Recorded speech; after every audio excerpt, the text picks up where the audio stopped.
This is Pit Cartel. We're changing the transmission fluid on a 2013 MDX.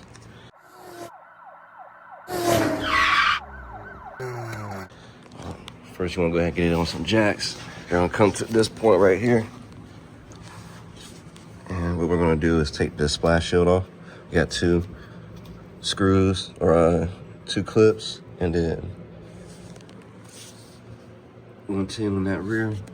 Once you do that, your drain plug is right here. It's going to be a standard 3/8. Go ahead and pop that off and drain your fluid. All right, so once we've got the vehicle back on the ground, there's going to be a, looks like a 14 or 15 bolt, but it's going to say ATF on it. You want to go ahead and remove that, and that's going to be a fill. Size 17, so go ahead and knock that out.